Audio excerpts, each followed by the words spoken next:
Good morning, good afternoon, good evening, ladies and gentlemen, wherever you're watching from in the world, and welcome to the Energy Institute's second in our Toolbox Presents webinar series. This is a series of webinars all about learning from incidents.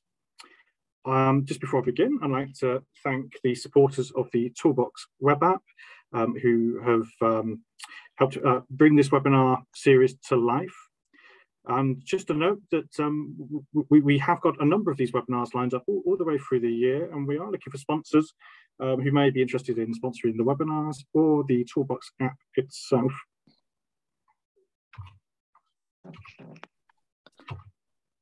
So here is a list of all the webinars that we have planned for the rest of the year.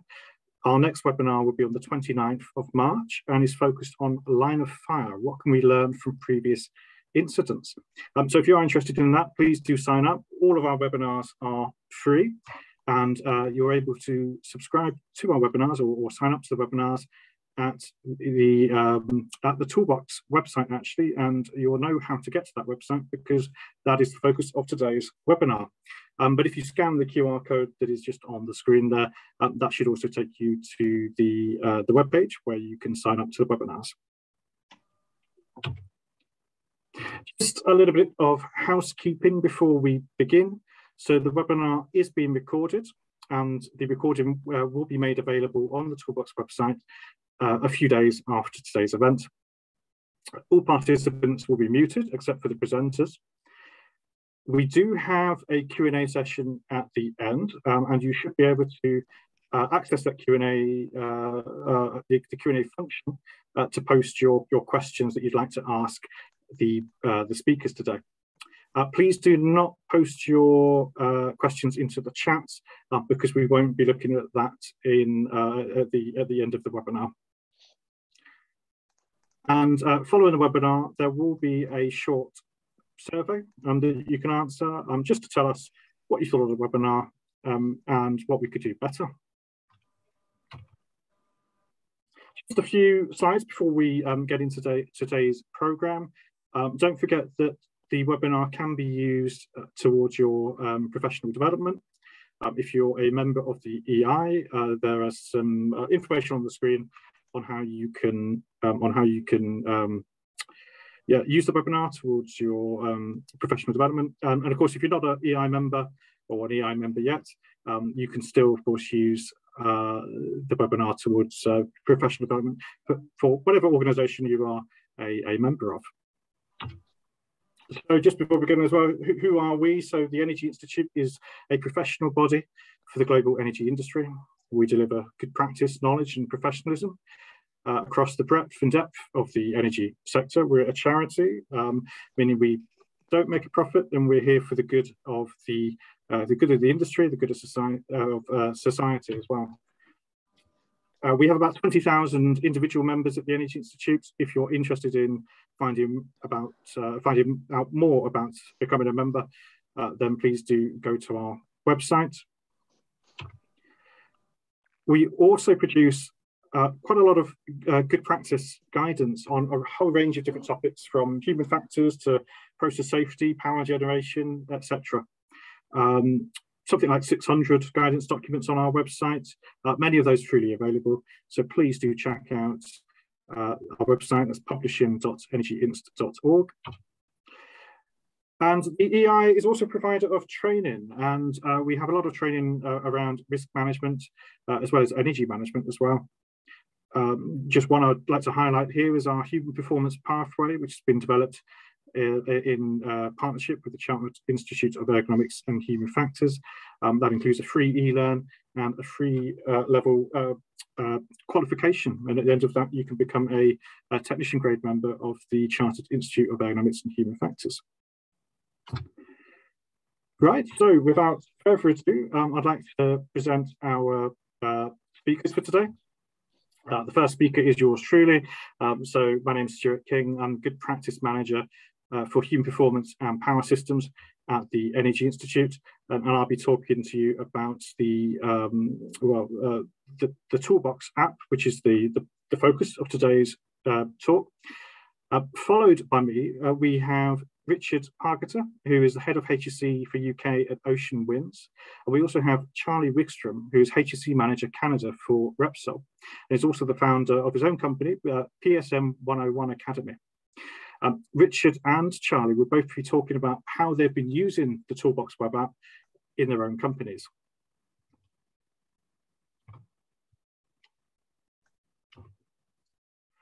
So, to begin, so what is Toolbox then? So, Toolbox is the Energy Institute's flagship app for sharing lessons learned from incidents and near misses. It's designed for primarily frontline operators, supervisors, but also HSE managers and others will also find it of a lot of use.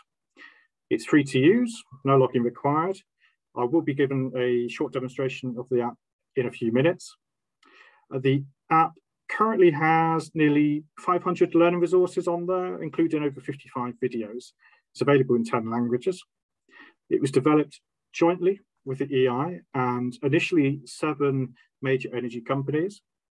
But in the last few years, we've also had the involvement of Repsol, the G+ Offshore Wind Health and Safety Organisation, and the Lloyd's Register Foundation as well. We launched the app in September 2019, and we've been busy over the last few years making developments and doing lots of other good things, which I'm going to talk to you about today. So I'd like to, hopefully we've got a poll that we'd like to just show just before we get into the further slides. There we go. So if you could just have a look at the poll on screen and vote, or answer the poll, I should say, not necessarily vote. We'd like to find out, before we begin, how many of you have already used the Toolbox web app?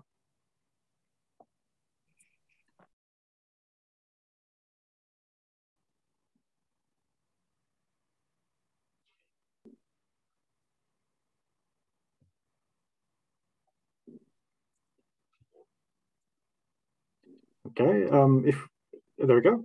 So, okay, so about 68% of you haven't used it before, 32% have. Okay, that's fantastic.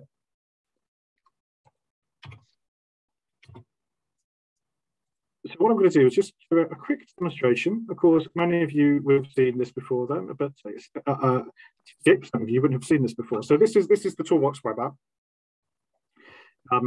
It's a website, okay, but it has a lot of functionality that's very app-like. It works on PC, it works on your tablet, it works on your phone, and you get slightly different versions depending on whether you're on a PC or whether you're on a phone. So I will give a bit more detail about exactly what the app is, but it's a place where people can quickly find lessons learned from incidents. On the homepage, you can see those who are supporting the project.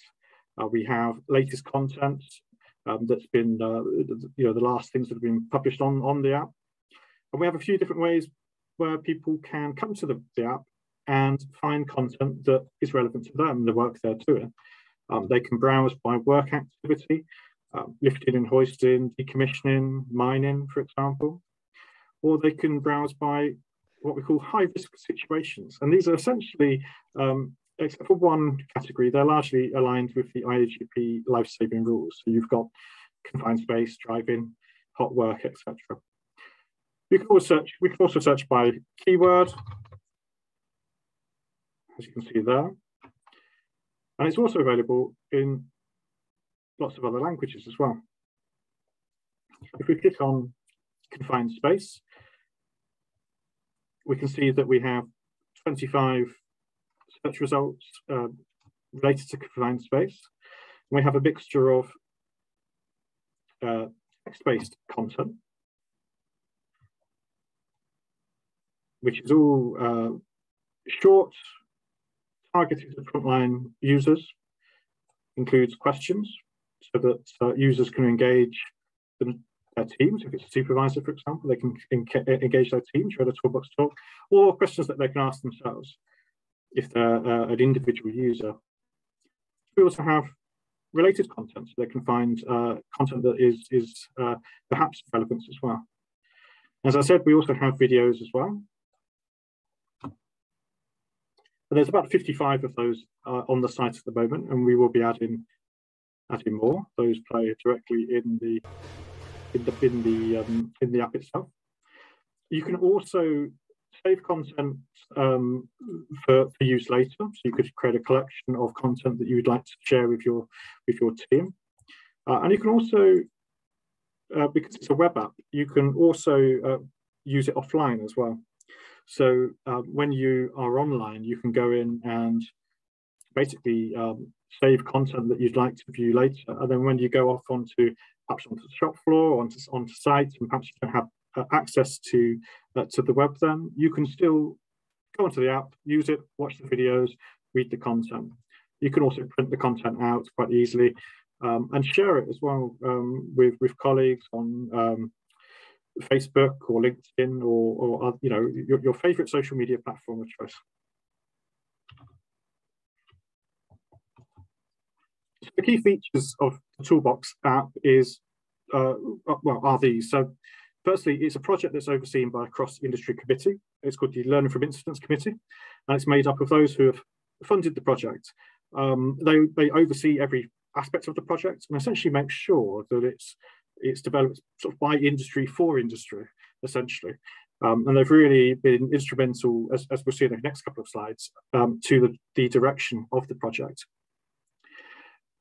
The content that is on the app has been sourced either directly from industry, or it's been sourced via a number of industry associations who we've been working with. So IMCA, IAGP, Drops Online, and several others as well. And we'll be, over the course of this year, we'll be exploring more formal partnerships with other organisations as a way to get more content onto Toolbox. At the moment, all the content that is there has been edited by the EI to the same format. We've done that for a few reasons. One, because we want to make sure that the content is high quality, want to make sure it's anonymous, easy to read, clear, concise. We want to make sure that the learnings in the content are all targeted to the front line. So, we don't try to include learnings that perhaps are more relevant for the senior managers, because the front line can't really do anything about those. We include a series of what we call reflective learning questions in all of the content that we upload, and that's really so that when you can't, reading isn't the same as learning. So you can read something, but you can only really learn from it if you really engage with that content. And so we add these questions to help users do that. As I said, you can easily search for relevant content. I mean, whether this is the case or not, but my initial vision for the app was that a frontline user or a supervisor could come to the app and find something that's relevant to the job that they're doing that day in a minute, 2 minutes, something like that. As I said, well, you saw the categories there, but what I didn't say is that the app is specifically focused on high-risk, high-consequence activities. And that's a deliberate choice because particularly when the app was developed 2 or 3 years ago, there wasn't really that information or high-quality information about those types of incidents that could be readily accessed by people. There's lots of information about, bad backs and sort of more sort of common low but low sort of potential type of incidents, but harder to come across information that's about the less common but high potential, high consequence events. As I said, you can save the content for offline viewing as well. So we've built Toolbox. What problem was Toolbox trying to solve? So organisations have historically struggled to learn from incidents, and this became very clear to us about 10 years ago, or when we funded a PhD into this subject. And that PhD study found that organisations were struggling to learn from incidents. They were developing learning from incidents alerts that were not very engaging, too long, sending them out to everybody en masse, regardless of whether those lessons were appropriate for the people that information was going to. People were getting too much content. They couldn't read it all. They couldn't learn from from most of it, really. So that was, I guess, the starting point of this journey. But when as I said, we worked with initially seven major energy companies, and they were having many of the same issues as well. And a key lesson was that although they were talking amongst themselves about issues, they weren't really sharing lessons learned from these types of incidents, and they weren't sharing them with their contractors as well.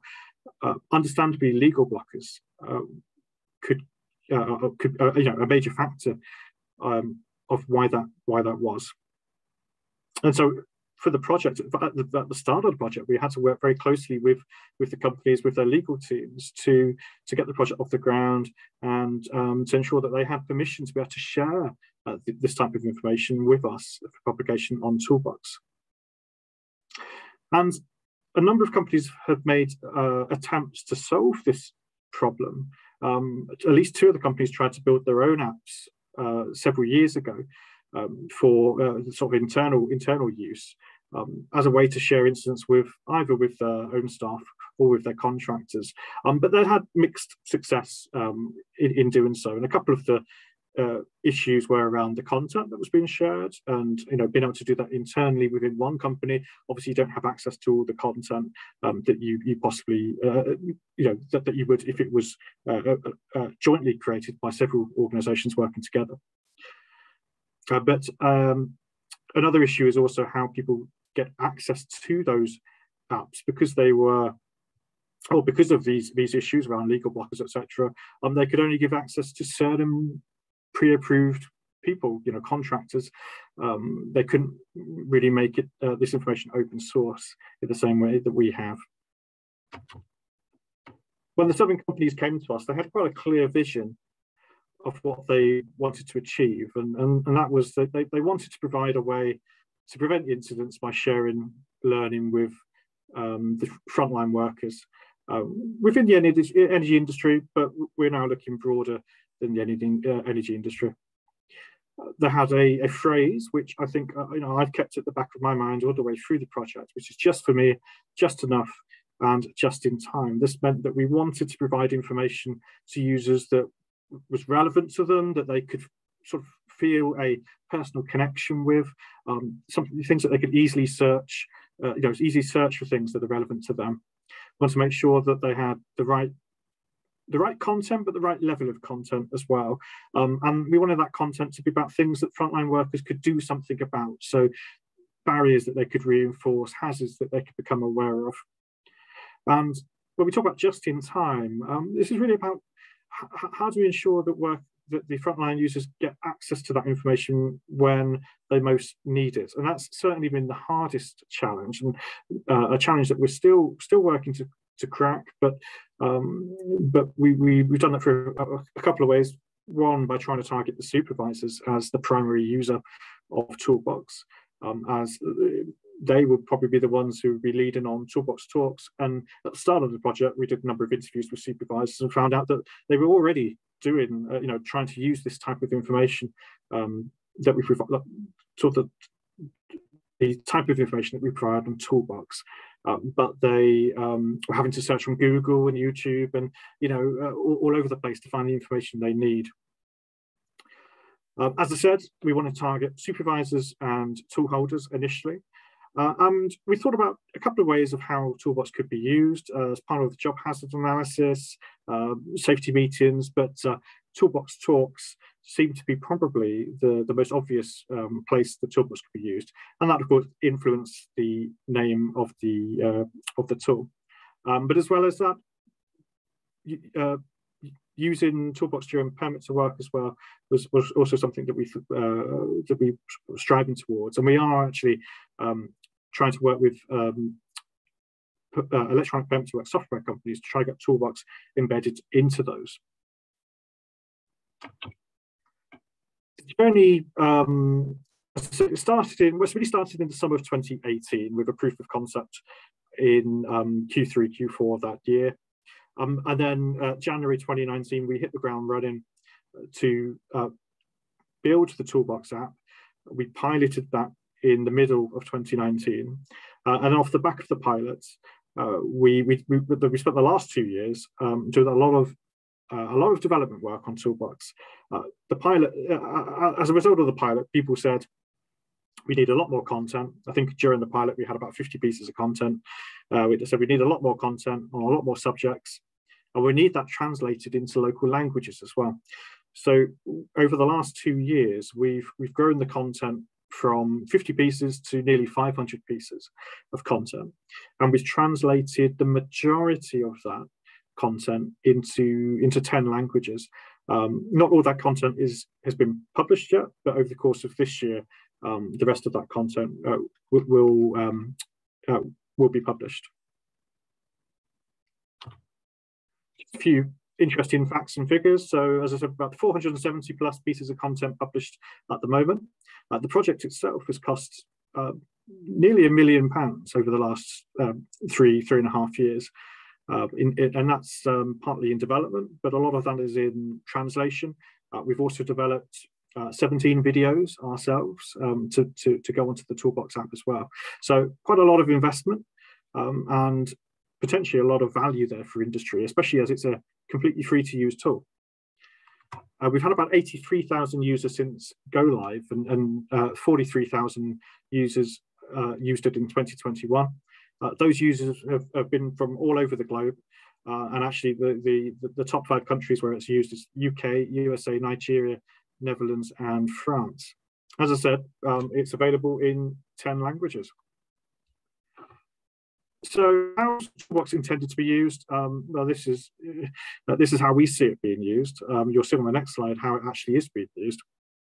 Supervisor visits the Toolbox website, quickly finds an incident relevant to their job, delivers that as part of a Toolbox talk, and then hopefully they use the learnings from that incident to perhaps replan the job they're doing that day, or perhaps just raise awareness, perhaps even put in additional barriers in place. So that's sort of how we largely saw Toolbox being used, or at least one of the scenarios, and how it could be used. We did a survey last year of users to find out actually how is it being used, and some other thoughts that they've got about Toolbox. So we found out that of those who responded to the survey, I suppose there is a bit of bias in the survey because those who use it the most are probably the ones who responded to the survey more than the most. But half of the people who responded are using it, well, more than half actually are using it either daily, weekly, or monthly. And in terms of how they've been using it, sort of as expected, I suppose, during safety meetings, Toolbox talks are the primary way that it's being used. But interestingly, it's also been used as much for team learning as for individual learning as well. But saying that, nearly over 30% of the people have been using Toolbox as part of risk assessments, and over about 15% as part of post-job review as well, and a smaller number as part of permit to work development. We asked users how Toolbox has helped them, and of those who said that they have used Toolbox, sort of as part of a Toolbox talk or in some other way, the results I think were pretty encouraging. So over 80% of people said that Toolbox helped the team raise awareness of hazards. 65% said it helped them identify new hazards. 40% or over 40% said that they put in place more risk controls and barriers as a result of using Toolbox, and 25% they changed the plan of work that day. As I said, we put a lot of thought into the Toolbox content. We've edited that content all to a set format, and the majority of users said that they used that content as is. They didn't need to modify that content in order to present it to their team. And those who said that they did modify it simply printed it out or put it into a PowerPoint presentation or something like that. They didn't really make significant changes to the content itself. We also asked does Toolbox compare to other websites that they get to, for getting similar information? So perhaps unsurprisingly, people said that they get other information similar to what's provided in Toolbox from regulator websites, from trade association websites, company intranets and internal databases. Obviously, perhaps the key place that they get this type of information from. Social media, LinkedIn, etc. We asked them, well, how does Toolbox compare to those websites? And over 70% of people said that Toolbox is better than these other places. So these results are very encouraging to me. It shows that we've developed a good tool that seems to be having an impact. People seem to like it. We have some very good verbal feedback as well or written feedback, I should say. People say, there's no cost, there's no login, it's user friendly at the shop floor. Great example of industry sharing lessons learned. Great tool, brilliant for sharing. They can create their own LFI library within the app itself. Easy to use, easy to digest. Someone said it's their first reference point for safety information. And whenever I receive notifications of new incidents, I learn and share in HSE talks. One thing I didn't say actually about the app is that as part of the just-in-time element, you can subscribe and receive notifications when new content is uploaded, and you can specify the type of content that you want as well. You can say, I only want to find out information about learning from working at heights or confined spaces or construction. You can do that. What I want to do is just end by playing a video, and I'm just going to make sure my sound is playing. I think it is. So just about a bit long, and then we'll pass over to our next speaker.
That's just a little video which launched 17 new animations that we've developed with a company called Kineo. So just the last slide, I promise you, in conclusion, what else can I say? Toolbox is there, it's free to use, you don't need to log in to use it. It can be easily embedded into existing activities. Toolbox talks, permit to work, safety campaigns. It's available in 10 languages. So what have you got to lose? Why not use it? So call to action for everybody watching this webinar, really. Please have a look and consider whether you want to use it. And if you want to use it, then promote its use within your organization. So I will be taking questions as well as our next speakers. So please, if you have questions, write them into the Q&A function. And our next speaker is Richard Pargeter, who's, as I said, head of HSE UK for Ocean Winds. And Richard will be talking about how he's been using Toolbox within Ocean Winds. So over to you, Richard. Hi, thanks, Stuart. Certainly learned a few things there in the slides already. Hello to all our audience. I'd just like to take the opportunity to introduce Ocean Winds and myself. So as Stuart says, my name is Richard Pargeter, and I support Ocean Winds UK business unit on the health and safety aspects. We could just go to the next slide, please. Yeah, so Ocean Winds are a new company, very much so in the infancy, product of a partnership between ENGIE and EDPR. and we are born to lead the offshore wind energy business and the assets held by ENGIE and the EDPR. So just a quick oversight on our next slide there of our offshore wind farms. And the business unit for the UK is responsible for Moray East, Moray West, and recently announced the ScotWind bid award for the Caledonia project, which will be a neighbouring site. And that will total 2,847 megawatts of offshore renewable energy. So how are we linked to the Energy Institute and the Toolbox platform? Well, on the next slide there, you can see that we are members of the G+ organization, which is made up of the leading developers, operators, and OEMs in the offshore renewables industry. And G+ is the global health and safety organization, bringing together the offshore wind industry to pursue shared goals and outcomes. It is run in partnership with the Energy Institute, which provides the secretariat support. And they have 4 main work areas, which is incident data reporting, good practice guidance, safe by design workshops, and learning from incidents. So we as an organization participate in those focal groups and ultimately share our incident and accident KPIs, contributing to the industry statistic analysis of incidents and accidents at the end of the year. So on the next slide, I've been asked to show how we've embedded Toolbox into our day-to-day communications. What we have done is, like many of you, we have corporate and project HSE SharePoints or intranet pages where we share within our wider organization HSE information, in particular safety bulletins, alerts, notices, and lessons learned. But we recognize there's a paucity of information in comparison to the wider industry, and this is an insular viewpoint. And as the saying goes, we don't know what we don't know, so there is greater benefit of incorporating wider contributions from our peers around the world. So we've worked with the Energy Institute to build and test an RSS link for Toolbox. And from that, we've been able to embed that into our Microsoft Teams pages and our SharePoint pages, which then pushes updates and new topics and lessons learned from the Toolbox to our internal sites, meaning that our workforce don't have to keep going back to the Toolbox talk page. And although we do encourage that, you know as well as I do that there are many pages to monitor in our industry, so it just creates that convenient link to get recent updates. It's also worth noting as well that when you register on the Toolbox page, most of the internet browsers will give you the option to receive push notifications to your desktop. And so we encourage our HSE advisors and employees to register and get those push notifications as well, just to have that greater awareness and updates as they come in. So when and how do we use the Toolbox the Toolbox lessons learned? Well, apart from the obvious, as Stuart explained earlier, there are the Toolbox talks, but we also use these bulletins with our HSE advisors to raise discussion points and further investigation into our operational activities to determine if the same risks exist on our sites.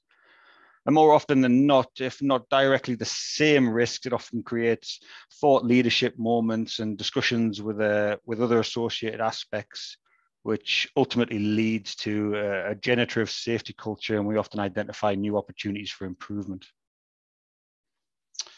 Next slide, please. So building on our day-to-day use of Toolbox, another way that we've incorporated into our systems is to look at our annual program. We receive or we contribute statistics to the G+, and in return, we obviously receive industry statistics as well on top of our organizational statistics.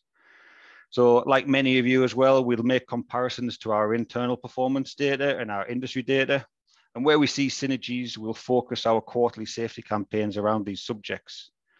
So, for example, in the offshore renewables industry, they have a greater incident and accident rates in manual handling, lifting operations, access and egress, and hand and power tools. So we would build our quarterly safety campaigns around that, and use Toolbox for inspiration, lessons learned, and so on. So we recognize that individuals all have a different safety culture and core values, and that's based upon their background, education, training, and experiences. So someone who has experienced a tragedy or has been involved in a workplace incident will more likely be less or more risk averse to someone who is not. Now, we can't obviously take everybody out onto the work area or the operational area and expose them to these incidents and accidents. So we have to educate them. And the best way to do that is use the Toolbox lessons learned items there to educate and train, and hopefully bring their core values and their safety culture upwards in line with our organization's expectations. So yeah, by embedding the Toolbox within our safety campaigns, we hope to drive an improving HSE culture and ultimately good HSE performance. And that's through hard work and development in comparison to just good luck and hoping for the best. And yeah, that's my brief introduction on how we use Toolbox. Short but sweet. Thank you very much, Richard. Very interesting. So I've certainly thought of a few questions.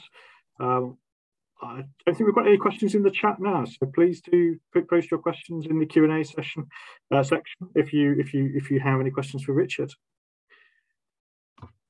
Okay, so on to our last speaker is Charly Wigstrom, who's HSE Manager Canada for Repsol. So Charly, over to you. Thank you very much, Stuart. I'm really glad to be part of these webinars. On this presentation, I will share one of our cases for Canada, how the Toolbox become a key player for our operational integrity improvement. Can you just move to the next one, please? Okay, the case is Repsol Oil and Gas Canada. The challenge that we face is basically the process safety incident rate. I will explain what was the scenario for that case. The task is the operational integrity improvement using the Toolbox as our key player. Just a brief concept is in the asset integrity management, we consider design integrity, how we design the facility. We have a facility that is almost 50 years old with thousands of wells and a lot of piping. And then the operational integrity is focused on how we operate the facilities. And this is where the Toolbox become a key player. And basically, I will share our feedback to other organizations on how we are using it and different things that are working for us and maybe can work for you as well on how to use the Toolbox. Next one, please. Okay, just to give you an overview about Repsol Oil and Gas Canada. We are a key player in the Canadian oil and gas industry with interest focused on liquids and gas. We have Greater Edson area that is conventional heavy and oil assets and Chauvin area, liquids rich gas assets in Duvernay Play. We have gas plants. We have thousands of wells, thousands literally, a huge extension and a lot of piping in the field, a lot of asset integrity management requirements. And that's why this case that I will share today is around our process safety management, focused on the operational integrity aspect. I will share my screen, Stuart, if it's okay.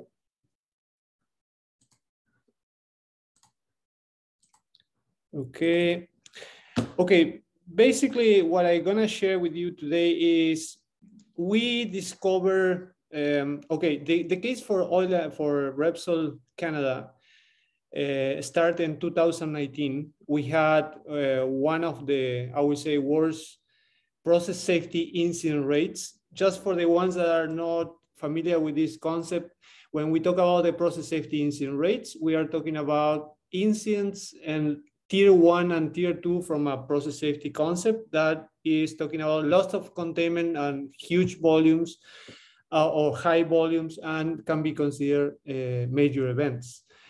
At that time in 2018, we were having a number 7. That was the result. 7 means 7 major events happening in Repsol 2018. In November or December 2018, we start having an approach to our process safety management on how we can reduce these kind of results, how we can improve from an operational integrity point of view. That means how we operate the facilities and what was the best way to make the frontline workers engage on what we want to achieve. And basically is where we discover the toolbox, let's say. That was an amazing change for us, because when we talk about process safety, if somebody is related to process safety in the webinar, everybody knows that we always talk about the same kind of incidents. And in many cases, those incidents are not something tangible for people that is working onshore. When we talk about Piper Alpha, that is an offshore incident, things like that. That's why what we did is we were having 2 objectives. One was engagement. We need our frontline workers to be engaged in what we were trying to achieve. That means that for that engagement, we decided to go with a game-based learning approach. I will share this. And we decided certain kind of forums to discuss about this. We used 2 tools. One is the Toolbox, and the other one was the Process Safety Fundamentals from IOGP. And we set up a calendar where we have a topic per month. I will show you exactly what happened this month in February. And this month, we always have what we call the basic safety rules. In this case is for Repsol basic safety rules. We have the process safety fundamentals, the yellow icons, and then we have the toolbox. You can see that part of our calendar, the resources, is the toolbox. This was decided to be always part of the discussion for safety monthly topics. That this was part of the discussion in the lead and operator topics, day and night shift. Then always was part of the discussion in the trade leads topics like maintenance, inspection, integrity, etc. And the 4th one was the scheduling meetings. Every time that we plan our work for the next week, we are having different parties in a table, and we use this kind of topic and the toolbox to discuss and to have that sense of vulnerability always alive. Okay, in this case, we have our topic that is this one. And basically how we do it is we create a game. We have like several ways to play the game, because one thing that we learned during time is that this one-way PowerPoint presentations doesn't work. People don't feel the engagement. They are not part of anything. And basically the result is very low. That's why in this case, what we do is we play a game. This game has been internally created. It's nothing really, I would say, fancy. We have certain rules. We have certain description of the game, but this game is called Disastrous Decisions versus Process Safety Fundamentals.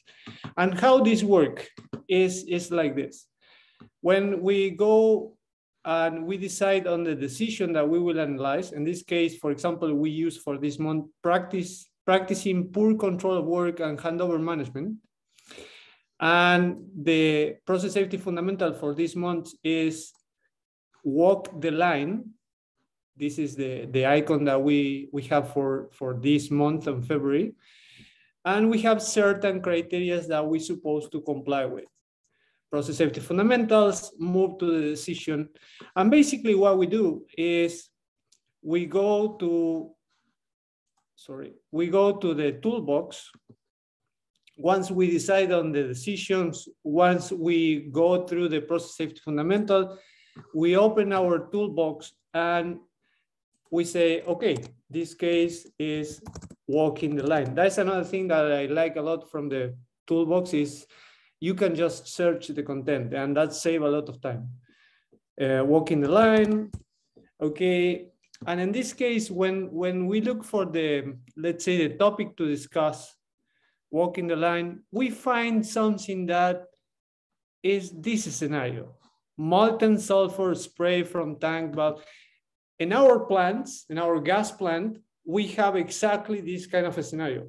We offload sulfur, we have molten sulfur sprays, things like that. That's why when I open this, the guys that are involved in the conversation are basically completely familiar with the scenario because we have exactly the kind of this kind of systems. And one thing that is very powerful for us is the structure that the toolbox is inviting us to follow. Is what happened, why did it happen, why did it learn, and ask yourself or your crew. Basically what we did is we discussed the scenario, we have certain questions to answer, and then the task is the frontline worker will find a similar scenario in our facility. Something that can happen, something that can be, let's say, similar to what happened in this one. And that basically is keeping our sense of vulnerability always alive. People is always discussing, they are part of the process. They bring examples. Every week we discuss these kind of things and we look for different scenarios. Is what we call weak signals. We always look for these kind of weak signals using the kind of information that the toolbox is giving us.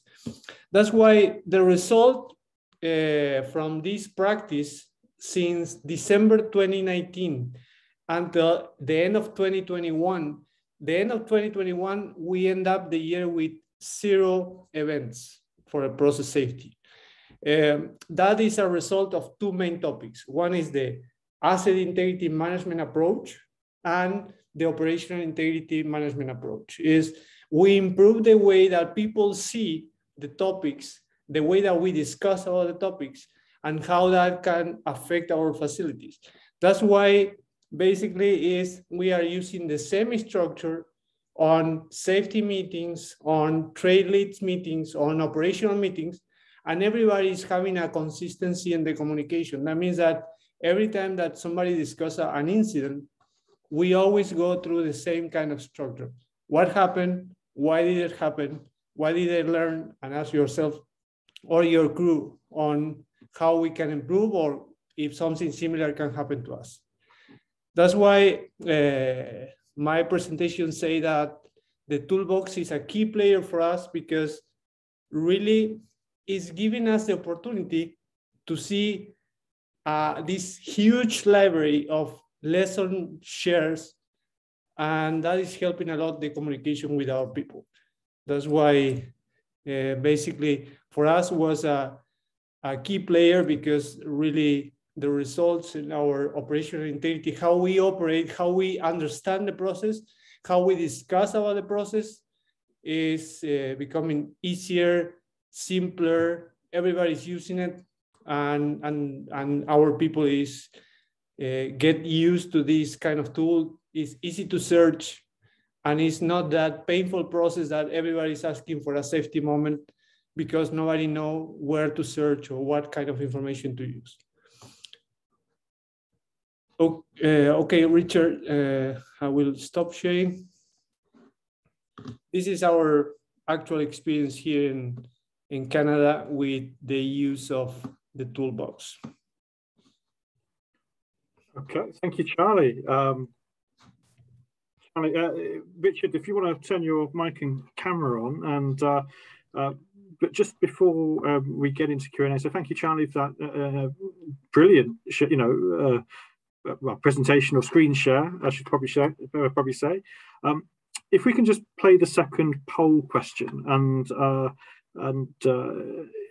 there we go, that's on the screen. So, so based on what you've learned today, would you encourage the use of Toolbox within your own organisation? If people can just respond to the poll, and then we'll get into questions. I can see we've got a few questions in the chat. I've got a few questions as well that I'd like to ask as well. And if we don't get a good result for this poll question, don't worry, we'll edit that out of the video. Well, I'm very curious to see the answer. Okay, fantastic. So 83% of you said yes, 17% I don't know. If you said that you don't know, post something in the chat in the Q&A that you may want to ask. Be really good to know, you know, what reservations people have, or you know, things we can do to improve. So okay, right. So thank you very much, Richard and Charlie. So I've got a few questions. So let's have a look in the Q&A session, because there's a few questions there as well. First question, I think, is for me. So how does an organization support Toolbox, and what is the cost? Best thing to do is probably to contact me individually, Mike.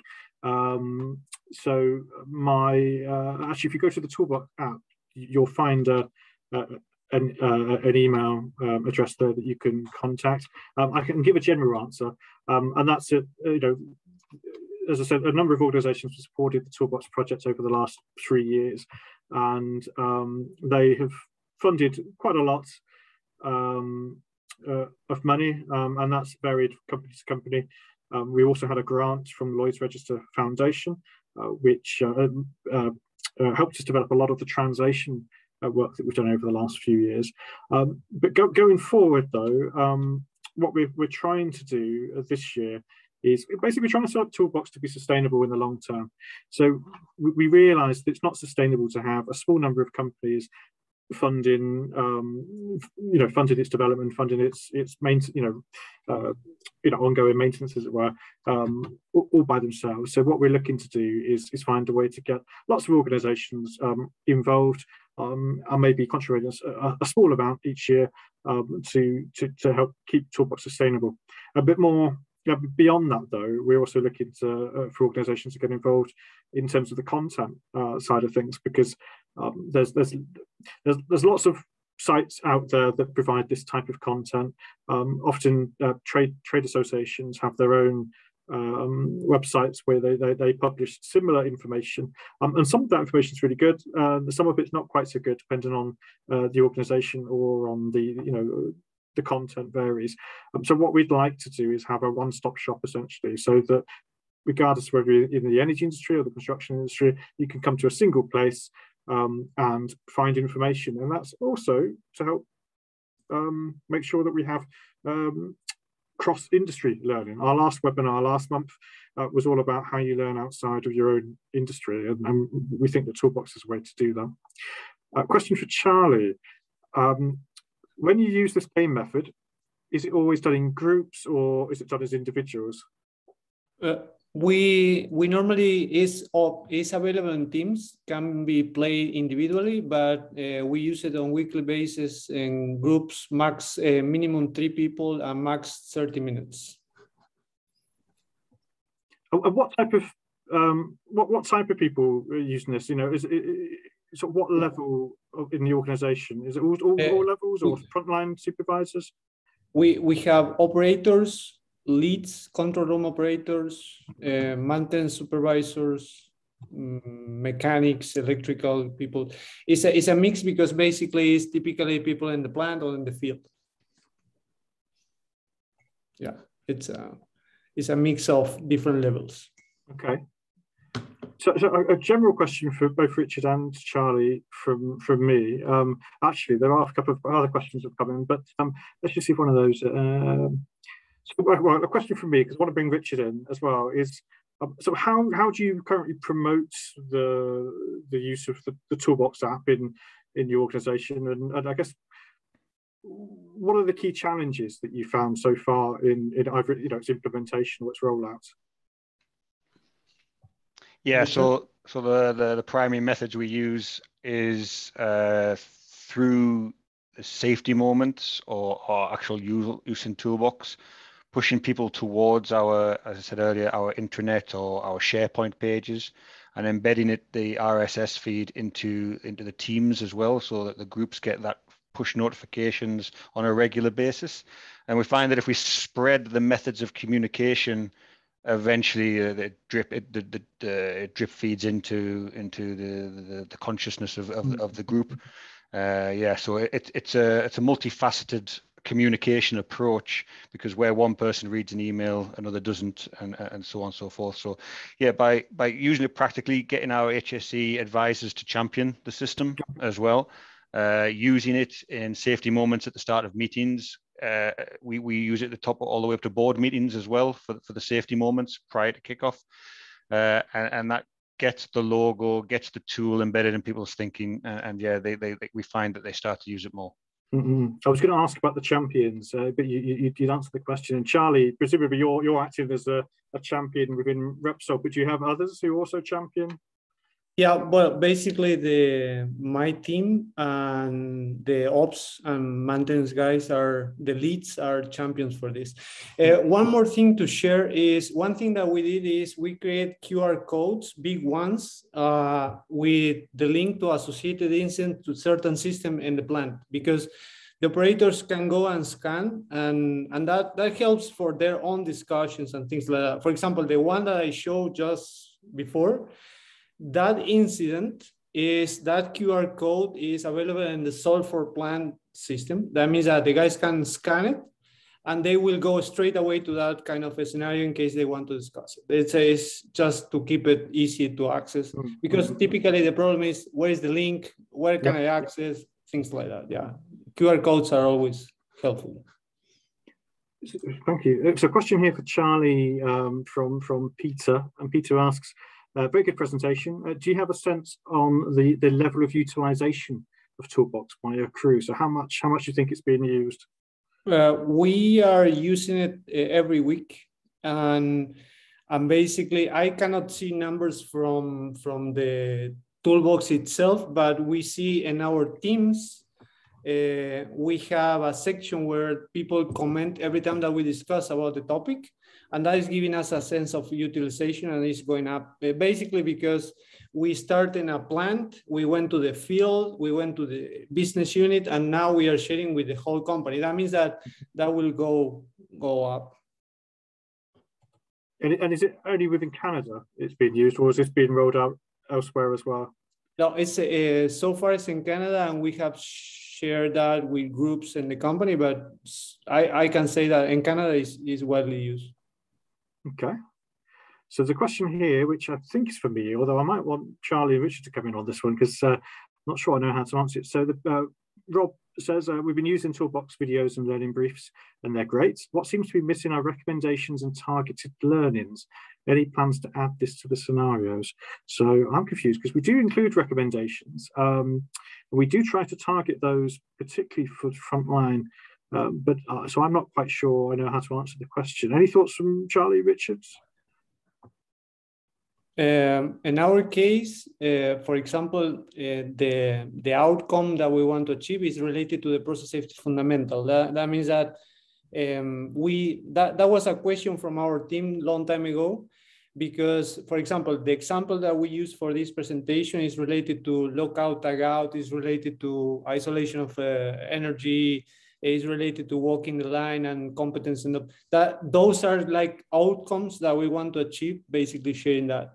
It's internally like that, but yeah, it's just that was a similar question from our people as well when we started using it. Yeah. I think one of the challenges, Rob, from if you're still on the line, for Toolbox, is that the incidents have obviously happened in particular companies, and these are their learnings. So, which is why we say, what did they learn? So sometimes, we do wonder, okay, was there more to the incident? Was that all the learnings that there were from this incident? And we have to assume that perhaps, so take diving, for example. We initially had an incident that we published on the Toolbox, and it was related to, it was a diving incident. And we had our committee members, or a few of our committee members, saying, "Oh, actually, there's all this other stuff you can do. There's good practice that you could add into, when you're diving. That, perhaps all this needs to be added to the Toolbox, to the Toolbox one pager." But of course, as far as we know, all that good practice could have been done by that company originally, and so we're only sharing the things that they learned. So we have to assume that everything else was done correctly. So we can't say for certain that the recommendations within any one piece of Toolbox content are the only things that you should do to keep yourself safe. Not at all. So companies will need to use their own expertise as well, and put the lessons learned on Toolbox, within that bigger picture, and they can't only rely on Toolbox. I'm not sure if that answers his question there, but so the next question is it okay for me to download video clips and PDFs from Toolbox using within my organization? Any copyright issues? So no, the copyright, so we don't necessarily own the copyright for every piece of content that is on Toolbox, but for a lot of it, the copyright has essentially been handed over to the Energy Institute. So it's there to be used, and if it's on Toolbox, basically it can be used, and there aren't any copyright issues. We don't publish anything on there where that we don't have permission to share. So absolutely, you're able to download materials and share them in your company. And the videos themselves, we don't make it easy for you to download the videos actually, but I think there is a way to do that when you play them full screen. Mike says thanks, and Solomon says impressive presentation. So no questions there. So I'm not sure if I've got any other questions for today. We're at 4 o'clock, and we are losing people as they go to their next meeting or end their day. So I think what I'll do is stop the webinar here, and with a big warm thanks to Charlie and to Richard. It's been an absolute pleasure talking with you today, seeing what you're up to as well, and what I have to do is perhaps look at the data and see how much it's been used in Canada and Scotland. So thank you very much, and have a good rest of the day. And to everybody on the webinar still, thanks for attending. The recording for the webinar will go live in the next few days, and everyone will get a notification when that happens. So thank you very much, and take care. Thank you, everybody. Thanks.